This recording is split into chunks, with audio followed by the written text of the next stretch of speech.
The house as a concept, it has been always present in my work. Also, in my personal life, the home has been always a controversial space. At Whitechapel, for the first time, I did a such specific installation in which I vindicate the space as a home. It never happened before, and that's why probably is also the first time I work with furniture as part of the structure itself.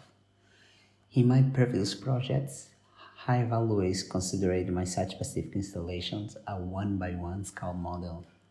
Here, it brings other complexities.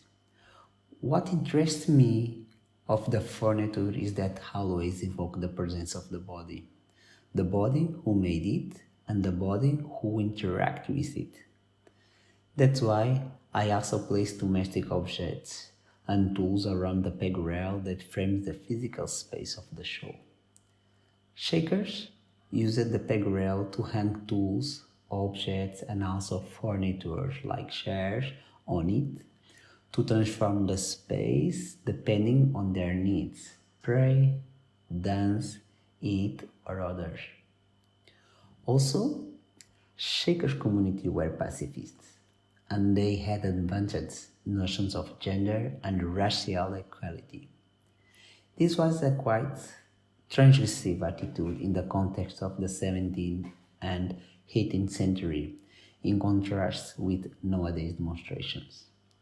Also, Shakers were farmers, built their own houses, made their own tools and furniture, following the principles of utility and simplicity.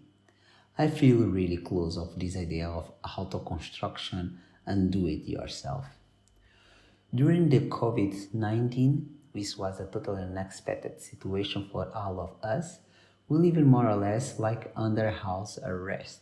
So the house became a kind of a prison, and at the same time the city was a ghost.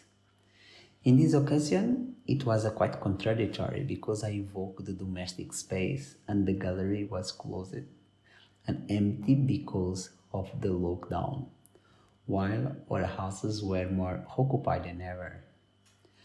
I have been always interested in the idea of the body and movement. The body connects the city with the house and also with the furniture and the idea of care. For the show, and for the first time, the installation process was open to the public. I really wanted to bring the visitor the possibility to follow the process since the very beginning. Different bodies will interact with installation. The audience circulation, the dances movement as an archive in themselves, or me performing. The fact that during the lockdown, the body was absent in the space, like ghosts, made me connect the body also with the memory and the absent.